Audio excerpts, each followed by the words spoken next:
Terima kasih masih bersama YPB Movie.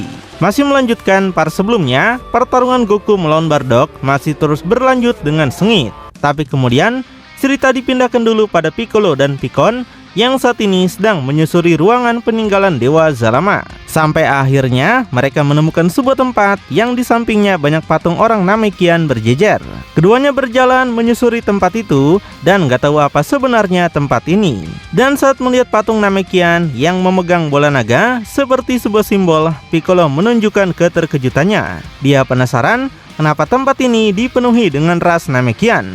Pikkon yang masih terlihat tenang menyadari ras Namekian pasti memiliki hubungan dengan Zalama sejak zaman kuno. Terbukti dengan buku yang Piccolo temukan sebelumnya yang ditulis menggunakan bahasa Namekian. Dan setelah berjalan semakin dalam, mereka menemukan sebuah pintu besar dengan sangat misterius. Melihat pintu itu lebih dekat, ini memang bukan pintu sembarangan, di mana Pikkon sama sekali belum pernah ke tempat ini. Tapi Pikkon merasakan bahwa di balik pintu ini memiliki tekanan energi yang jauh lebih besar daripada apapun yang pernah dia rasakan di tempat ini. Pikkon sangat penasaran sekali apa sebenarnya itu. Sampai kemudian Piccolo mencoba memegang pintu itu yang tanpa disadari mereka mengeluarkan sebuah bahasa aneh yang muncul. Bahasa yang hanya bisa dipahami oleh bangsa Namex, dan tentu aja Piccolo adalah orang yang dimaksud. Dengan wajah terkejutnya, Piccolo sadar bahwa pintu ini memang bereaksi terhadap energi Namekian. Tapi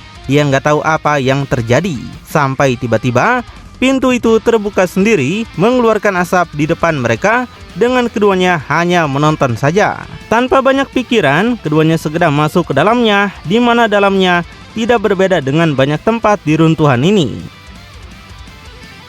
Piccolo dan Pikkon segera menyusuri ruangan tersebut untuk mencari sesuatu yang mungkin bisa menjadi petunjuk mereka. Sampai akhirnya mereka menemukan sebuah singgasana yang terbuat dari batu. Sambil mendekat pada wajahnya, Piccolo sangat penasaran sekali siapa sebenarnya yang pernah duduk di sana. Dan dia merasakan auranya sangat berbeda di tempat ini dengan tempat sebelum mereka masuk. Sampai tiba-tiba saat lebih mendekat pada kursi batu itu, Piccolo terkejut melihat ada sebuah simbol aneh yang sama dengan simbol yang ada di balik buku kuno yang dia temukan.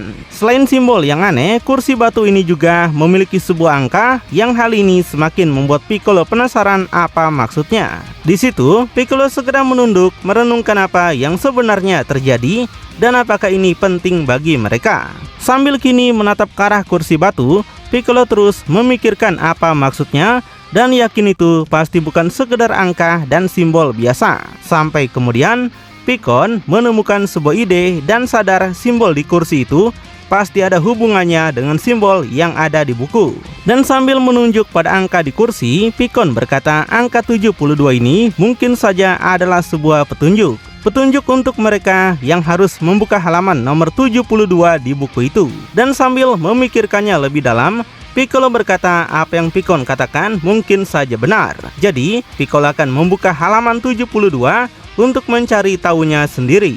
Sambil terus membuka halaman demi halaman, Piccolo tahu buku ini memang mempunyai banyak lembaran dan dia akan membaca semuanya nanti. Dia belum tahu banyak soal isinya dan pasti akan segera mempelajarinya. Sampai pada akhirnya Piccolo berhasil menemukan halaman 72 dengan kini menunjukkan ekspresi yang sangat serius sekali. Banyak keringat mulai menetes saat Piccolo mulai membaca halaman itu dengan tegang. Dan di halaman 72 ini dijelaskan bahwa ini adalah cara untuk seseorang mengakses kekuatan. Pikkon yang ikut nimbrung melihat bahwa di sana tertulis penjelasan soal kekuatan naga. Kekuatan yang diperuntukkan untuk bangsa Namekian dan sejarah asli yang ditulis langsung oleh Dewa Zalama. Tapi ada sesuatu yang membuat Piccolo bingung di sini karena ada tulisan yang mengatakan bahwa kursi adalah pintu menuju segalanya dan potensi naga akan terbuka. Di sini Piccolo sontak semakin kebingungan dan gak tahu apa sebenarnya yang dimaksud di buku ini.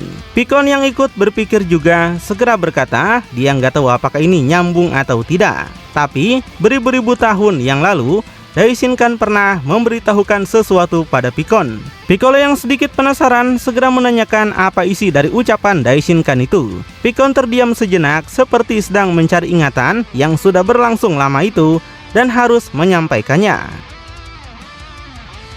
Saat itu, Daishinkan menceritakan soal kehidupan Zalama secara singkat, yang intinya Zalama adalah seorang petapa yang selalu menghabiskan waktunya bermeditasi.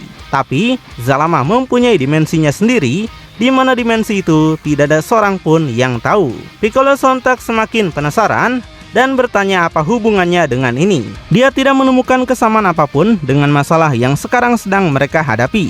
Dan sambil menunjukkan keseriusannya, Pikkon berkata bahwa tempat ini adalah peninggalan Zalama yang dia tinggalkan sendiri sampai dijaga oleh badai yang tidak bisa ditembus siapapun yang tidak layak. Tapi ada satu keyakinan besar pada Pikkon bahwa tempat ini pasti terhubung dengan alam atau dimensi Zalama. Dan Pikkon sudah memikirkan ini dengan matang bahwa kursi batu dan buku yang Piccolo pegang pasti adalah kunci menuju alam tersebut. Jadi sebelum mereka putus asa di sini, Pikkon ingin Piccolo membaca semua tulisan yang ada di halaman 72 itu.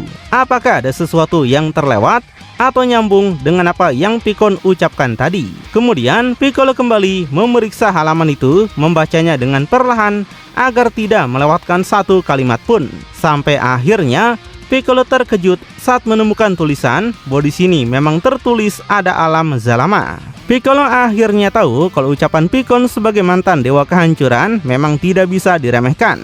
Dan di halaman itu juga tertulis semua praktek pelatihan dari buku ini hanya bisa dilakukan di alam Zalama. Pikkon yang menemukan sebuah korelasi mengatakan bahwa itu masuk akal sekali. Saat Piccolo mencoba melakukannya pertama kali, itulah kenapa energi Piccolo tidak stabil, yang rupanya hanya bisa dilakukan jika Piccolo ada di alam Zalama. Dan sambil menunjuk ke arah buku itu, Pikkon menanyakan apakah di sana ada cara bagi mereka untuk bisa pergi ke alam Zalama. Piccolo yang mencoba membacanya lagi mengatakan sepertinya tidak ada. Piccolo jadi bertanya-tanya apakah siapapun sebenarnya memang tidak diizinkan untuk memasuki alam suci Zalama. Tapi sebagai mantan dewa kehancuran yang telah hidup jutaan tahun, Pikkon kembali berkata kalau dia pernah mendengar sebuah kisah dari salah satu 5 yang terkuat, yaitu saat 5 yang terkuat menjalankan misi menjaga pintu alam iblis, seorang kaisar iblis dapat berpindah antar sektor alam iblis menggunakan kursi singgasananya. Yang dilakukan kaisar iblis hanyalah duduk di singgasananya, mengarahkan satu tangannya ke depan dan membuka portal dimensi. Jadi dengan cukup semangat, jika hal ini sama dengan yang ada di sini, mungkin cara ini bisa berhasil mereka lakukan. Pikkon tanyakan apakah Piccolo ingin mencobanya sekarang. Piccolo yang masih menundukkan kepalanya menanyakan balik apakah dia yang harus mencobanya. Piccolo merasa tidak yakin dan tidak pede dalam hal ini. Tapi Pikkon mengingatkan bahwa Piccolo adalah salah satu dari orang terpilih. Jadi sudah sepantasnya Piccolo yang mencoba melakukannya. Piccolo nampak berpikir cukup lama dan benar-benar nggak tahu apakah cara ini bisa berhasil. Tapi pada akhirnya Piccolo segera duduk di kursi itu sambil berkata dia akan mencobanya sekarang. Piccolo nggak tahu apakah ini berhasil atau tidak, yang jelas dia akan mencobanya dan melihatnya sendiri. Pikkon senang mendengar itu dan meminta Piccolo untuk melakukannya sekarang. Nampak Piccolo mempersiapkan dirinya, memfokuskan semua pikiran dan mentalnya pada cara ini. Sampai kemudian Piccolo mengarahkan satu tangannya ke depan sambil berteriak supaya portal menuju alam Zalama dibuka sekarang. Segala upaya telah mereka lakukan untuk sampai di sini, jadi tidak mungkin dia menyerah sekarang. Hingga tiba-tiba sebuah portal terbuka di depan Piccolo, portal yang penuh dengan aura besar dan misterius. Melihat hal tersebut, wajah Piccolo dan Pikkon menunjukkan keterkejutan, tidak menyangka cara mereka bisa berhasil membuka portal dimensi. Pikkon langsung berbalik menjadi bahagia, tidak menyangka informasi yang didapatkan ribuan tahun lalu ternyata akan menjadi kunci hari ini. Baginya, ini adalah sebuah anugerah dari dewa, meskipun dia sendiri adalah mantan dewa. Jadi, karena nggak mau membuang waktu lagi, Pikkon mengajak Piccolo untuk sekarang waktunya mereka masuk sebelum portal ini tertutup kembali. Mereka nggak boleh menyia-nyiakan kesempatan yang ada sekarang. Pikkon juga sangat penasaran seperti apa sebenarnya alam Zalama itu. Piccolo yang bangun dari kursinya setuju juga dengan Pikkon. Mereka nggak boleh membuang waktu lagi. Yang pada akhirnya Baik Pikkon maupun Piccolo, keduanya segera melompat ke dalam portal itu menuju alam Zalama yang masih sangat misterius. Tapi yang menjadi pertanyaan, apakah mereka beneran menuju alam Zalama atau malah ke alam iblis? Kita akan segera tahu nanti ya. Tapi kemudian cerita berpindah lagi pada masa lalu, di mana saat ini Bardock telah bangkit kembali setelah sebelumnya dihempaskan menghantam dinding oleh tendangan Goku. Dengan tubuh penuh luka dan napas yang makin berat, Bardock sepertinya masih belum menyerah sedikit pun. Sambil mendekat pada wajahnya, Bardock benar-benar tidak menyangka sekali bahwa Turles benar-benar seperti yang sudah dia prediksi. Bardock memuji Turles adalah seorang Saiyan terkuat yang pernah dia hadapi selama ini. Meskipun ada Saiyan elit yang tidak bisa Bardock capai, tapi Bardock tetap mengakui kekuatan Goku. Kemudian, sambil menunjuk ke arah Goku, Bardock menegaskan dia ingin menantang Goku untuk mengeluarkan semua kekuatannya dan akhiri pertandingan ini sekarang juga. Bardock nggak mau lagi mereka cuma menghabiskan tenaga sia-sia, karena yang Bardock inginkan sekarang adalah hasil akhirnya. Mendengar permintaan tersebut, Goku sontak menjadi melongo dan terkejut apakah ini adalah permintaan sungguhannya. Sampai pada akhirnya, Goku menunjukkan senyuman senang seperti seorang villain yang baru saja ditantang oleh lawannya. Dengan ekspresi bahagianya, Goku sampaikan dia pun sudah memikirkan apa yang Bardock katakan. Mereka sudah bertarung cukup lama dan menerima tantangan Bardock untuk mengakhiri pertarungan ini sekarang juga. Setelah keduanya setuju satu sama lain, Bardock segera meledakkan kekuatannya besar-besaran dengan aura besar yang keluar dari tubuhnya. Gak mau kalah dengan itu, Goku juga meledakkan kekuatannya. Meskipun kekuatannya masih tersegel, tapi kekuatan yang tersisa sepertinya masih cukup untuk bisa bersaing dengan Bardock. Setelah meledakkan kekuatan mereka dengan menggebu-gebu, nampak wajah Goku dan Bardock saat ini telah siap untuk melakukan pertarungan akhir mereka. Keduanya menunjukkan senyumannya sampai akhirnya Bardock melesat lebih dulu menyerang Goku.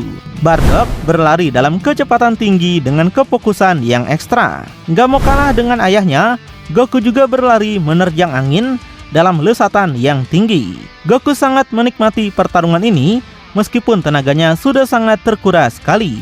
Pada akhirnya, keduanya mengadukan pukulan mereka masing-masing dengan benturan yang luar biasa. Bardock tidak menyangka bahwa Turles akan sekuat ini. Goku pun sama sekali tidak menduga ayahnya ternyata memiliki potensi yang sangat hebat. Dari tengah adu pukulan mereka mulai menghancurkan dataran arena sampai membuat banyak penonton yang melihatnya semakin tegang. Nggak berhenti dengan pukulan, keduanya mengadukan aura kekuatan mereka masing-masing dalam benturan aura energi yang dahsyat. Habis itu, baik Goku dan juga Bardock melepaskan pukulan mereka lagi yang mengeluarkan semakin banyak aura energi yang meluas. Keduanya benar-benar mengerahkan segalanya sampai akhir, hingga dari ekspresi dan teriakan di wajah mereka menunjukkan banyak urat-urat yang menonjol. Keduanya benar-benar pada titik tertinggi untuk tidak mengalah sama sekali. Sampai akhirnya terjadi ledakan super dahsyat di sana yang seketika menghancurkan hampir seluruh dataran arena turnamen. Semua penonton menunjukkan keterkejutan mereka tentang bagaimana ini adalah pertarungan level luar biasa, meskipun mereka hanyalah para Saiyan kelas rendah saja.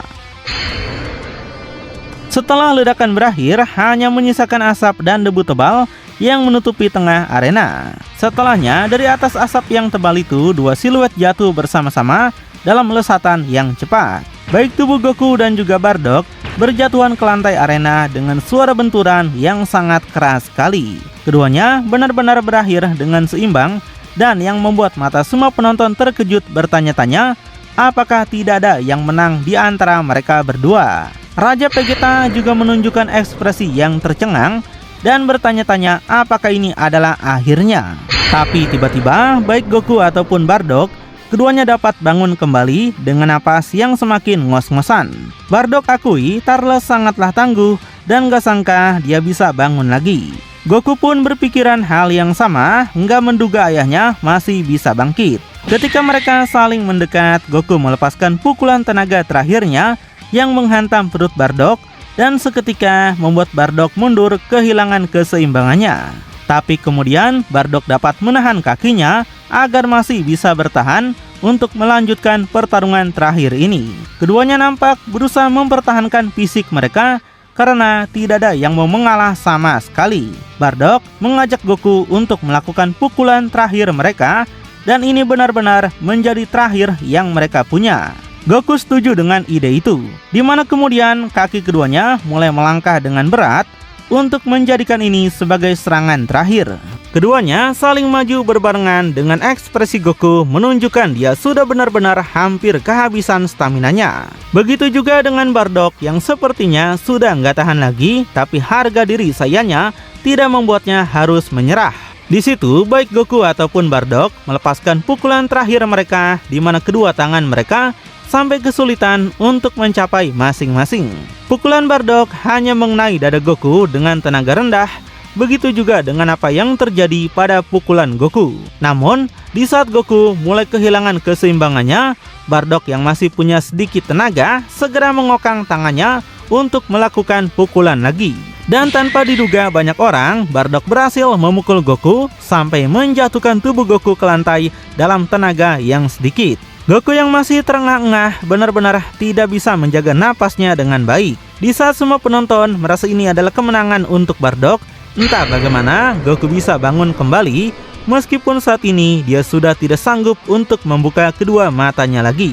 Goku sampaikan dia masih belum kalah dan akan mencoba satu pukulan terakhir dengan tenaganya yang tersisa.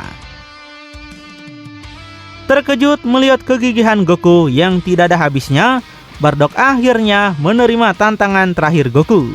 Keduanya kembali menyerang bersamaan dengan melepaskan pukulan mereka. Meskipun arah pukulan mereka tidak jelas, ini akan menentukan siapa yang bakalan menang dalam turnamen ini. Tapi di panel berikutnya, baik Goku ataupun Bardock, keduanya memukul pipi masing-masing, di mana keduanya benar-benar seimbang satu sama lain.